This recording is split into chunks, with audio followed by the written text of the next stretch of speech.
હિસાબી લોકોની માંગ છે એ માંગ વધી છે અને વધવાનું મુખ્યત્વે કારણ છે કે ભાઈ ચોપડા છે એ ચોપડા કાયમ માટે બનાવેલા. તો આપણે આનો અભ્યાસ કરવા આ જે નામું છે એનો પહેલાં આપણે અભ્યાસ કરીશું. આગળ તમારી કારકિર્દીની અંદર આ વસ્તુ છે એ ખૂબ જ ઉપયોગી થશે. બીજી વસ્તુ છે મિત્રો, જે પણ તમારા પ્રશ્ન છે એ પ્રશ્ન અમે ઓનલાઈન સોલ્વ કરશું. તમારા જે પણ પ્રશ્ન છે એ અમારા વોટ્સઅપની અંદર મોકલજો, સાથે એનો અમે જવાબ પણ મોકલશું. આજે પહેલી વસ્તુ છે કે ભાઈ નામું છે એ નામું PDF ફાઇલ મોકલી હું તમને અભ્યાસ કરાવું તો એ અભ્યાસ નકામો છે. એનું કારણ એ કે PDF ફાઇલ મુજબ તમે શું સમજી શકો, દાખલો સમજી શકો. વ્યવહારની અંદર જે વ્યક્તિ જીવંત વ્યક્તિ તમને ભણાવે છે એ ભણાવવાનો અભ્યાસ તમને લાગતો નથી. તો આપણે વધારે સમય ન લેતા આપણે સ્ટાર્ટ કરીએ છીએ કે ભાઈ નામાની. તો પહેલી વસ્તુ છે આપણી બ્લુપ્રિન્ટ. તો નામાની બ્લુપ્રિન્ટ કઈ છે, કયા વિષયની અંદર કેટલા ગુણભારનું પૂછાય છે, કઈ રીતે આપણે મહેનત કરવાની છે જેથી કરીને તમે તમારા વિષયની અંદર પૂરેપૂરા માર્ક લાવી શકો. તો પહેલી વસ્તુ આપણે જોઈએ તો ભાઈ ક્રમ નંબર છે, પ્રકરણનું નામ છે, વિભાગ મુજબ અહીંયા ગુણભાર ફાળવેલો છે. વિભાગ આપણે 6 આવે છે કે ભાઈ A B C D E અને F, અને છેલ્લે આપણે આપેલો છે કુલ ગુણભાર. હવે પહેલી વસ્તુ છે કે ભાઈ પહેલું પ્રકરણ છે આપણે ભાગીદારીનો વિષય પ્રવેશ, જેની અંદર આપણે જોઈએ તો પહેલો છે એ પૂછાય છે 1 માર્કનો વૈકલ્પિક. પછી નાનો પ્રશ્ન જે પૂછાતો નથી 3 માર્કનો એક પૂછાય છે પ્રશ્ન. એમ ટોટલ આ વિષયની અંદર 4 માર્કનો પૂછાય છે. વિષયની અંદર 4 માર્કનો પૂછાય છે. પહેલો છે એક વિકલ્પ, પછી 3 માર્કનો પ્રશ્ન, આની અંદર ટૂંકા પ્રશ્ન પૂછાતા નથી. એટલે ટોટલ આની અંદર પૂછાય છે 4 માર્ક. હવે બીજા પ્રકરણની વાત કરીએ મિત્રો, તો બીજું પ્રકરણ છે ભાગીદારી પેઢીના વાર્ષિક હિસાબ. જે હિસાબો તમે 11મા ધોરણની અંદર પણ અભ્યાસ કરેલો હતો. હવે અહીંયા છે એની અંદર 1 માર્કનો નથી ટૂંકો પ્રશ્ન, નથી કોઈ લાંબો પ્રશ્ન, નથી 4 માર્કનો પ્રશ્ન, નથી 8 માર્કનો પ્રશ્ન. એક 11 માર્કનો પ્રશ્ન છે ફરજિયાત પૂછવામાં આવે છે. આ પ્રકરણની અંદર ટોટલ તમારે 11 માર્ક છે, 11 માર્કનું પૂછવામાં આવે છે. પછી આપણે જોઈએ કે ભાઈ પ્રકરણ ત્રીજું છે પાઘડીનું મૂલ્યાંકન. તો પાઘડીના મૂલ્યાંકનની અંદર 1 માર્કનો પ્રશ્ન છે કે વિકલ્પો, ટૂંકો પ્રશ્ન છે 1 માર્કનો, અને એક 4 માર્કનો પ્રશ્ન પૂછાય છે. એમ ટોટલ આપણે જોઈએ તો 1 2 અને 4 6, એટલે ટોટલ આ વિષય આ પ્રકરણની અંદર 6 માર્કનો આપણે પૂછવામાં આવે છે. એની પછીનું આપણે જોઈએ કે ભાઈ ભાગીદારીનો પ્રવેશ, પ્રકરણ છે 5. હવે એની અંદર 1 માર્કનો પૂછાતો નથી વિકલ્પ. બીજો છે ટૂંકો પ્રશ્ન 1 માર્કનો પૂછાય છે. સી વિભાગની અંદર પૂછાતો નથી, ડી વિભાગની અંદર પૂછાતો નથી, ઈ વિભાગની અંદર એક પ્રશ્ન પૂછવામાં આવે છે. એટલે ટોટલ માર્ક છે એ ટોટલ માર્ક આની અંદર 9 છે. પછી આપણે જોઈએ એની પછીનું પ્રકરણ છે ભાગીદારની નિવૃત્તિ કે મૃત્યુ, જેની અંદર એક વિકલ્પ પૂછાય છે, ટૂંકા માર્કનો પૂછવામાં આવતો નથી, 3 માર્કનો નથી પૂછવામાં આવતો, 4 માર્કનો નથી પૂછવામાં આવતો, 8 માર્કનો પૂછવામાં આવે. એટલે ટોટલ માર્ક છે એ માર્ક આપણને 9 છે. હવે એની પછી વાત કરીએ કે ભાઈ ભાગીદારી પેઢીનું વિસર્જન.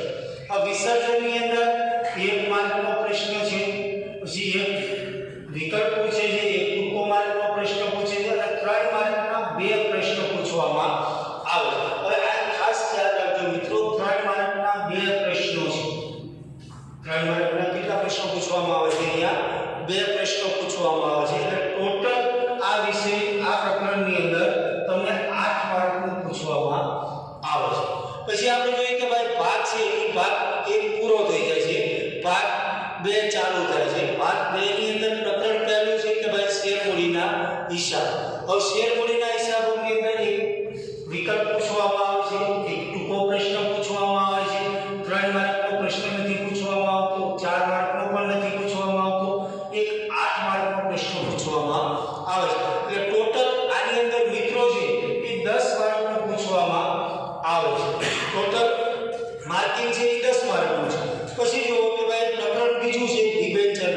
હિસાબ.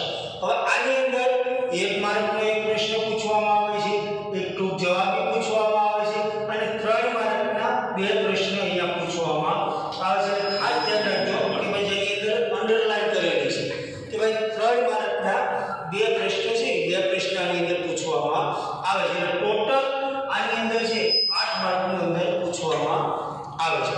પછી જોઈએ કે ભાઈ પ્રકરણ ત્રીજું આવે છે કંપનીના વાર્ષિક હિસાબ, જેની અંદર 1 માર્કનો નથી, અહીંયા પણ 1 માર્કનો નથી, 3 માર્કનો નથી, 4 માર્કનો નથી, 8 માર્કનો નથી, ટોટલ 11 માર્કનો એક પ્રશ્ન અહીંયાથી પૂછવામાં આવે છે.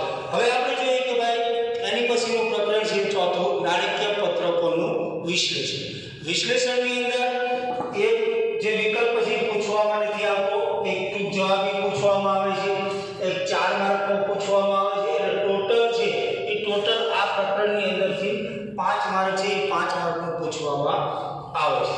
પછી આપણે જોઈએ કે ભાઈ પ્રકરણ 5નું છે હિસાબી ગુણોત્તર અને તેનું વિશ્લેષણ. હવે બરોબર યાદ રાખજો, અહીંયા 2 માર્કના વિકલ્પો પૂછવામાં તમને આવે છે, જેની અંદર હું અંડરલાઈન કરું છું કે ભાઈ 2 ગુણના, પછી જે 1 માર્કના જે ટૂંકા પ્રશ્ન છે એ પણ 2 પૂછવામાં આવે છે. હવે આગળ જોઈએ આપણે તો 3 માર્કનો એક નથી પૂછવામાં આવતો, 4 માર્કનો એક પૂછવામાં આવે છે, 8 માર્કનો પણ પૂછવામાં નથી આવતો, 11 માર્કનો પણ પૂછવામાં નથી આવતો. અહીંયા ટોટલ છે એ ટોટલ 8 માર્કનું પૂછવામાં આવે છે. હવે આપણું છેલ્લું પ્રકરણ છે રોકડ પ્રવાહ પત્ર, જેની અંદર 1 માર્કનો એક પ્રશ્ન છે, એક વિકલ્પ છે અને એક 4 માર્કનો પ્રશ્ન છે અહીંયા પૂછવામાં આવે છે. ટોટલ આની અંદરથી છે એ 6 માર્કનું પૂછવામાં આવે છે. એટલે આપણે ટોટલ ગુણ જોઈએ તો ટોટલ ગુણ આપણા કેટલા થઈ ગયા? 100 થઈ ગયા. કે ભાઈ આ બધા વિષયની અંદરથી આપણે આખા વિષયની અંદર 100 માર્કનું પૂછવામાં આવે છે. હવે ગુણભાર મુજબ જોઈએ આપણે તો કે ભાઈ એ વિભાગ છે એ 10 માર્કનો છે, બી વિભાગ છે એ પણ 10 માર્કનો છે, સી વિભાગ છે એ 18 માર્કનો છે, ડી વિભાગ છે એ 16 માર્કનો છે અને ઈ વિભાગ છે એ 24 માર્કનો છે અને એફ વિભાગ છે એ 22 માર્કનો છે. એટલે ટોટલ ગુણ છે એ ગુણ 100 થાય છે. હવે તમે જોઈ શકો છો મિત્રો કે આ પ્રકરણમાંથી કેટલા ગુણભારનું પૂછાય છે, કે જે સરકારી જે બ્લુપ્રિન્ટ આપણને આપેલી છે એ બ્લુપ્રિન્ટના આધારે થઈ કે ભાઈ આ પ્રકરણમાંથી કેટલા માર્કનું પૂછાય છે. તો હવે આપણે આગળ અભ્યાસ કરશું કે ભાઈ પ્રકરણ વાઇઝ આપણું પહેલું પ્રકરણ છે ભાગીદારીના વિષય પ્રવેશ, કે ભાઈ જેની અંદર ભાગીદાર છે એ ભાગીદારના જે પ્રશ્નો આવે છે એ પ્રશ્નો જે એના નાના નાના ટૂંકા દાખલાઓ